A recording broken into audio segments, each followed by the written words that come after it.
Hana. Odana, like I said, she is the winner of our last tournament.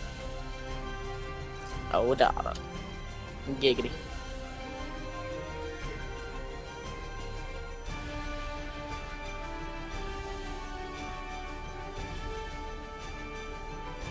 That's me.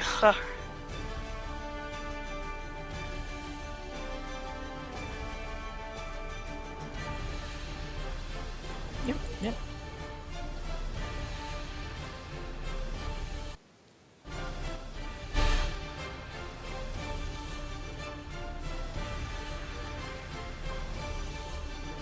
Yeah, it was last week, right? Correct? Yeah, yeah. Yeah, she definitely has very strong plays. Her timings are very on, and we're not sure if it's a girl. I'm pretty sure it's a girl. Whatever. We're gonna say her. I don't know. I don't know. Yeah, it's just kind of like, yeah, because yeah, you're Boo, and then she's kind of, Anyway, but yeah, she is. Yeah.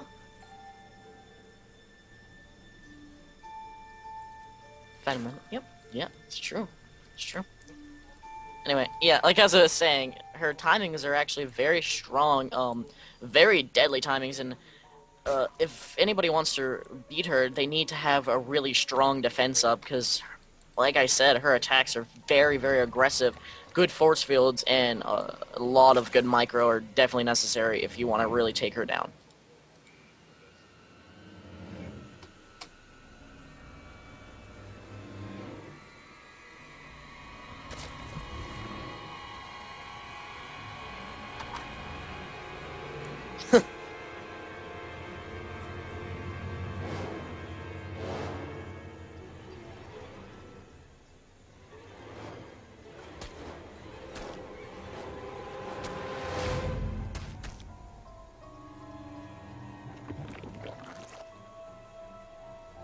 It's very...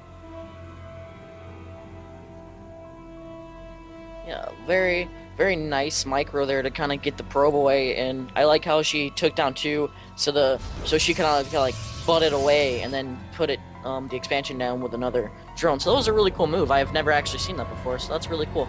I enjoyed that very much. Like you were saying, pool is a little later, but whenever you're playing against Protoss, you kind of want an earlier expansion just so you can like stay ahead. So because Chrono Boost can really come back and really increase probe count. So she definitely wants that early expansion.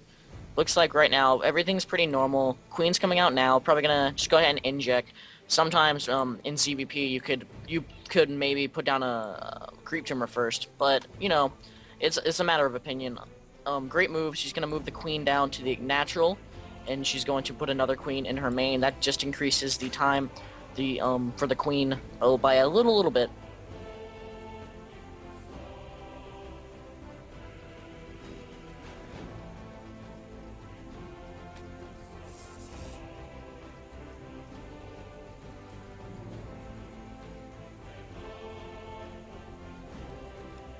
Yeah, very, very fast there. She's definitely going to go for, like I said, her timings are very, very spot on. A 5-minute third, like almost exactly. It was pretty crazy. And she's really, like I said, whenever you get a third base this easily, right now is a very vulnerable time. But, sorry. But once you kind of get past this mid game and she has her economy down, she's going to be very, very hard force to reckon with. Well, that kind of came out wrong, but she's going to be a huge force to reckon with, especially whenever she can get a lot of attacking units out very fast. But right now is a very fragile time, you could say, especially if you're going to go for your early third. This is kind of like the time that you're pretty weak, but luckily whenever it's ZVP, there's not a lot of units that can really hurt you, because Protoss, they really focus on getting a nice defense up for Ling run-bys, and right now I just want to go ahead and point out, Tossingitup has a very, very big hole in his wall, maybe another gateway, and so this one zealot could hold it, because right now if she sent up a bunch of speedlings, they would have free reign just to go up in the main and just wreak havoc. Indeedy. So yeah, let's see. We do see the robotics facility coming up next as well. Yeah, it looks like that core that you generally do see plopping right where that stalker's standing. Actually, tossing it up, decided to go ahead and pretty much, I think, hide the timing of the warp gate. So what it appears to be that he may want to do, gonna go ahead and get that robotics facility. Could become a powerful two-base push. We're not seeing any work going in on the rocks right now. As this third, now I do want to mention Odana's Zergling handling has been really nice.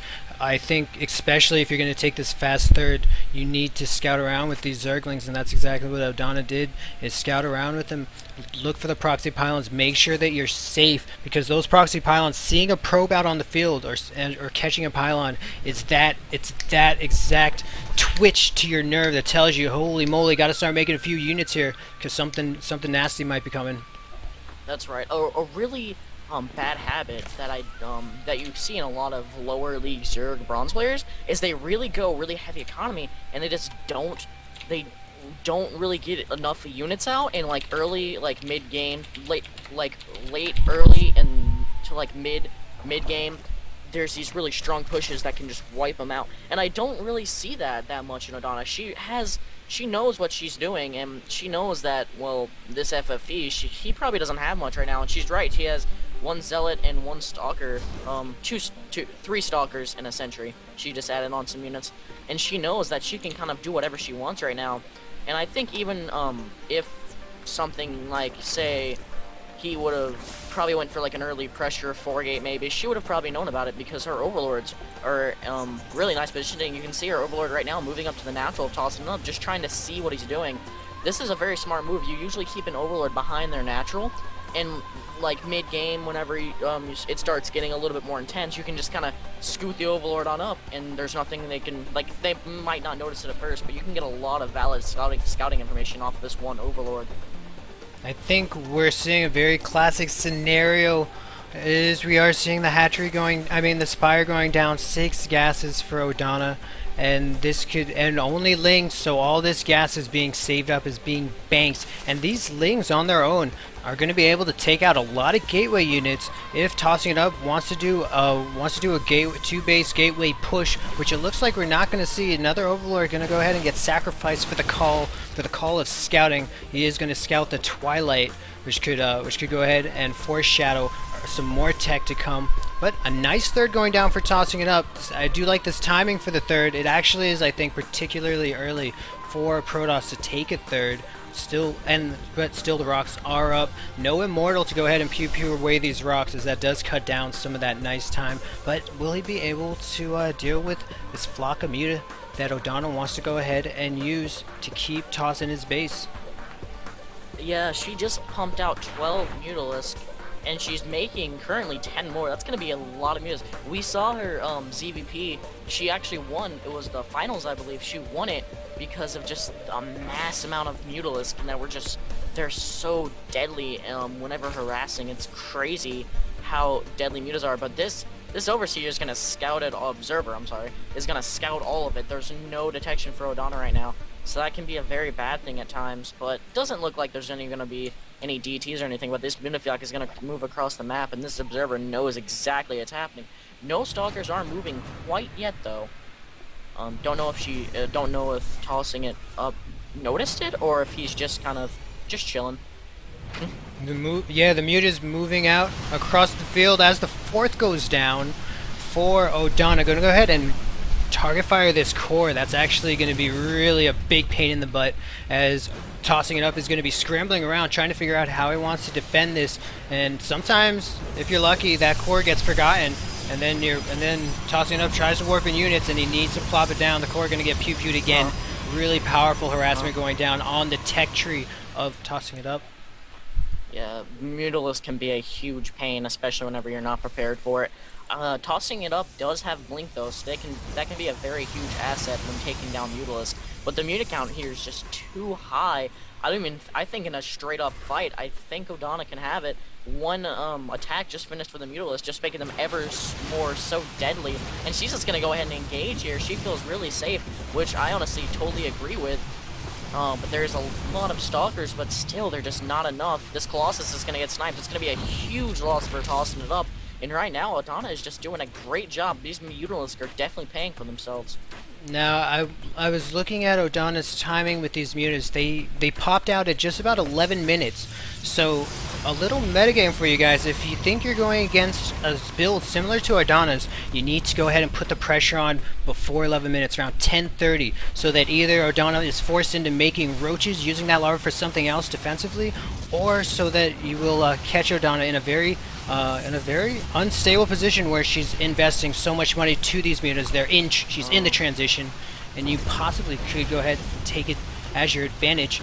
But wow, that was actually really a nice lot tough of game. stalkers, but I guess frustration just got to tossing it up, and just he left. That Colossus snipe was one of the key moments of just he was infurious. I understand though. Needles can be a huge pain in the butt, and that just goes to show you that you don't really need to win a game before you can make some